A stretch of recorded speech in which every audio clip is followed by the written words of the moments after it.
அடுத்து ஒரு சமூக வலைதளத்துல வந்த வீடியோ குறித்து ஒரு கேள்வி கேட்கிறாங்க. அதுல கபர் வணக்கத்தை ஆதரிக்கக்கூடிய, தரிக்கத்து கொள்கையை ஆதரிக்கக்கூடிய ஒருவர் பேசுகிறார். அதுல என்னன்னா, ரசுல்லாவுடைய தாயார் அவங்க இணை வைப்பாளர் கிடையாது, ஃபித்ராவுல உள்ளவங்க, அஹ்லுல் ஃபித்ரா. நபிமார்கள் வருவது விடுபட்டு இருந்துச்சு. ஒரு நபிக்கும் இன்னொரு நபிக்கும் இடையில தூதுத்துவம் யாரும் எந்த நபியும் வரலைன்னா அவங்க ஃபித்ராவுல உள்ள முஸ்லிம்களாகத்தான், இறை நம்பிக்கையாளர்களாகத்தான் கருதப்படும். அவங்க முஷ்ரிக்லாம் கிடையாது அப்படிங்கிறத வைக்கக்கூடிய வாதம். அதுக்கு ஒரு செய்தியை புகாரில வரக்கூடிய 978வது செய்திய, அந்த செய்தியை காட்டுறாங்க. என்ன காட்டுறாங்கன்னு கேட்டா, அந்த செய்தியில என்ன வருதுன்னா, இஸ்தஅதன்து ரப்பி அன் அஸ்தக்ஃபிர லி உம்மி. ரசூல்லா கேட்பாங்க, என்னுடைய தாய்க்காக நான் பாவ மன்னிப்பு தேடுவதற்கு நான் என்னுடைய இறைவனிடத்தில் அனுமதி கேட்டேன். ஃபலம் யஅதன்லி, அவன் எனக்கு அனுமதி கொடுக்கல. வஸ்தஅதன்துஹு அன் அஸூர கபரஹா வ அதினலி, அவர்களுடைய கபரை சந்திப்பதற்காக, தியாரம் செய்வதற்காக நான் அனுமதி கேட்டேன். அல்லாஹ் எனக்கு அனுமதி கொடுத்தாங்கிற செய்தியை வச்சுக்கிட்டு என்ன சொல்றாங்கன்னு கேட்டா, அனுமதி ஏன் மறுத்தான் தெரியுமா? அவங்களுக்கு பாவ மன்னிப்பு தேட வேண்டிய அவசியமே கிடையாது. அவங்க அவங்களுக்கு மன்னிப்பு தேடுறங்கிற ஒரு நிலையே இருக்காது. அந்த மாதிரி உயர்ந்த நிலையை அடைஞ்சிட்டாங்க அப்படிங்கிற ஒரு வாதத்தை வைக்கிறத பார்க்கிறோம். அல்லாஹ் எப்ப பாவ மன்னிப்பு தேடுறத மறுப்பான்? அல்லாஹ் ரப்பல் ஆலமீன் சூரத்து தௌபா 9வது அத்தியாயம் 113வது வசனத்தை எடுத்து பாத்தீங்கன்னா, மாக்கானலின் நபி வல்லதீன ஆமனு அயஸ்தக்ஃபிரு லில் முஷ்ரிகீன், எந்த நபிக்கும் இறை நம்பிக்கை கொண்டவர்களுக்கும் இணை வைப்பாளர்களுக்கு பாவ மன்னிப்பு தேடுவது கூடாது. வலவு கானு உலி குர்பா மின் பஅதி மா தபய்யன லஹும் அன்னஹும் அஸ்ஹாபுல் ஜஹீம், அவர்கள் நரகவாசிகள் என்று தெளிவானதற்கு பின்பாக நெருங்கிய உறவினர்களாக இருந்தாலும், அந்த பாவ மன்னிப்பு யாருக்காக தேடுறோமோ அந்த முஸ்லிக்குகள் நெருங்கிய உறவினர்களாக இருந்தாலும் அவர்களுக்காக பாவ மன்னிப்பு தேடுவது கூடாது. அப்ப பாவ மன்னிப்பை யாருக்கு மறுக்கிறான்? ஏன், எதனால அனுமதிக்க மாட்டேங்கிறான்? இணை வைப்பாளர்ங்கிற காரணத்தினாலதான். அவங்க பாவ மன்னிப்பு தேடாத அளவுக்கு உயர்ந்து போயிட்டாங்க அப்படிங்கிற அடிப்படையில தான் கிடையாது. அந்த அடிப்படையில இது சரியான ஒரு நிலை கிடையாது. இன்னும் பாத்தீங்கன்னா, ரசூல் ஸல்லல்லாஹு அலைஹி வஸல்லம் காலகட்டத்துல இந்த வசனம் எப்ப அருளப்பட்டதுன்னு கேட்டா, புகாரில வரக்கூடிய செய்தி 1360வது செய்தி. அப்ப ரசூல் ஸல்லல்லாஹு அலைஹி வஸல்லம் தன்னுடைய சிறிய தந்தை அபூ தாலிபை பார்த்து சொல்றாங்க, யா அம்மி, என்னுடைய சிறிய தகப்பனாரே, குல்லா இலாஹ இல்லல்லாஹ், அல்லாஹ்வை தவிர வணக்கத்துக்குரியவன் யாரும் இல்லைன்னு சொல்லிருங்க அப்படிங்கறத சொல்லி கொடுக்குறாங்க. அபுஜஹல் தருகபு மில்லத்தி அப்துல் முத்தலிபுடைய மார்க்கத்தை விட்டு புறக்கணிக்கப்படுகிறான்னு கேட்கிறாங்க. இப்ப கேட்ட சமயத்துல அல்லாஹ் ரப்பல் ஆலமீன் இதுக்காகத்தான் அந்த அல்லாஹ்வுடைய தூதர் ஸல்லல்லாஹு அலைஹி வஸல்லம் இப்படிப்பட்ட நிலையில அந்த அப்துல் முத்தலிபுடைய மார்க்கத்திலேயே அபூ தாலிப் இறந்து போயிடுறாங்க. அப்ப இறந்து போன சமயத்துல லா இலாஹ இல்லல்லாஹ் சொல்லாமே இறந்து போயிடுறாங்க. அப்ப ரசூல் ஸல்லல்லாஹு அலைஹி வஸல்லம் சொல்றாங்க, ஆமா வல்லாஹி ல அஸ்தக்ஃபிரன்ன லக, உங்களுக்காக நான் பாவ மன்னிப்பு தேடுவேன் அப்படிங்கறத ரசூல் ஸல்லல்லாஹு அலைஹி வஸல்லம் சொல்றாங்க. அப்ப சொன்ன சமயத்துல அல்லாஹ் இந்த வசனத்தை இறக்கி வைக்கிறான் அப்படிங்கிற செய்தியை நம்ம பார்க்கிறோம். அப்ப அல்லாஹ் ஒருவருக்கு பாவ மன்னிப்பு தேடக்கூடாதுன்னு ஏன் தடுக்கிறான்? தடுக்கிறதுக்கான காரணம் என்ன?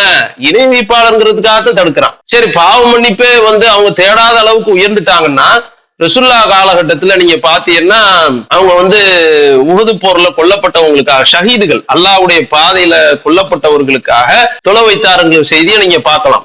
ரசூல் ஸல்லல்லாஹு அலைஹி வஸல்லம் அவர்கள் புகாரில வரக்கூடிய செய்தி 4042வது செய்தி. உக்பத் இப்னு ஆமிர் அறிவிக்கிறாங்க, ஸல்லா ரசூலுல்லாஹி ஸல்லல்லாஹு அலைஹி வஸல்லம் அலா கத்லா உஹதில் பஅத 8 சினீன. ரசூல் ஸல்லல்லாஹு அலைஹி வஸல்லம் அவர்கள் 8 வருஷத்துக்கு பிறகு, உஹது நடந்து 8 வருஷத்துக்கு பிறகு அதுல கொல்லப்பட்டவர்களுக்காக தொழுகை நடத்துறாருன்னு செய்தியை பார்க்கிறோம். எந்த கேள்வி கணக்கு இல்லாமல் சொர்க்கம் போகக்கூடிய ஷஹீதுகள், அல்லாஹ்வுடைய பாதையில அநியாயத்துக்காக எதிர்த்து போராடி தங்களுடைய இன்னுயிரை நீத்த அந்த நபித்தோழர்கள், அந்த ஷஹீதுகளுக்கு அல்லாஹ்வுடைய தூதர் பாவ மன்னிப்பு தேடி இருக்கிறாங்க.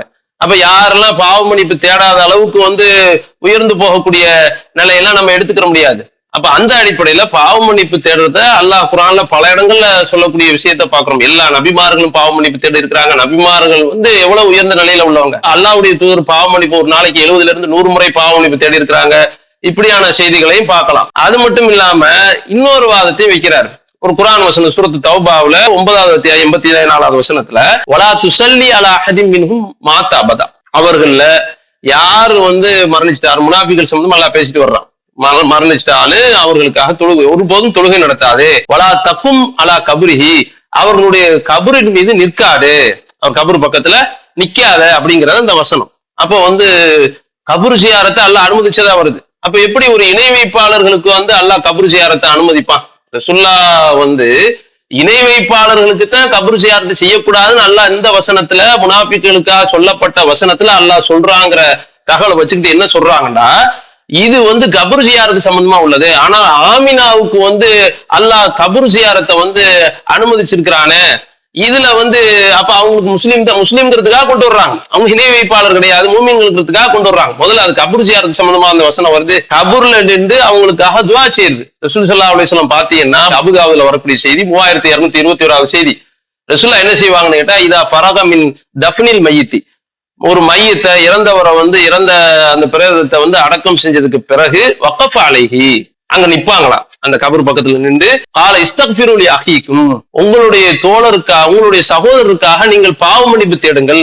வஸலு லஹு பித்தஸ்பீத், அவருக்காக நீங்கள் அவருக்காக உறுதியை கேளுங்கள். ஃபஇன்னஹுல் ஆன யுஸ்அலு, இப்பொழுது கேள்வி கணக்கு கேட்கப்படுகிறது அப்படின்னு ரசூலுல்லாஹ் சொல்றாங்க.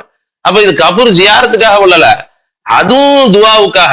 தொழுகையில நின்று துவா செய்யறது ஒரு பக்கம், அதையும் செய்யக்கூடாது. சரி, தொழுகையில் துவா அல்லாமல் பாவ மன்னிப்பு அல்லாமல் கபருக்கு பக்கத்துல இருந்து கூட கேட்கக்கூடாது, அவங்களுக்காக துவா செய்யக்கூடாதுங்கிற செய்தியத்தை இது காட்டுதே தவிர இதுக்கு அந்த வசனத்துக்கு சம்பந்தம் கிடையாது. கபர்களில் பக்கத்துல நிக்க கூடாதுங்கிற வசனம் கபர் ஜியாரத்தை குறிக்கல. அப்ப இணை வைப்பாளர்களுடைய கபர் ஜியாரத்து செய்யலாங்கிறத நம்ம வழங்குது. இது கபர் ஜியாரத்து சம்பந்தமா இந்த வசனம் பேசல, அங்க துவா செய்யறது சம்பந்தமா தான் அல்லாஹ் சொல்றான். அதுக்கு ரசூலுல்லாஹ்வுடைய அந்த வழிகாட்டுதல் தெளிவான உதாரணமாக கபருக்கு பக்கத்துல இருந்து துவா செய்வாங்க, சொல்லுவாங்க. இஸ்தக்ஃபிரு லி அஹீக்கும், உங்களுடைய சகோதரருக்காக நீங்கள் பாவ மன்னிப்பு தேடுவாங்கன்னு சொல்லக்கூடிய செய்தி நம்ம பார்க்கிறோம். அல்லாஹு அக்பர், அல்லாஹு அக்பர்.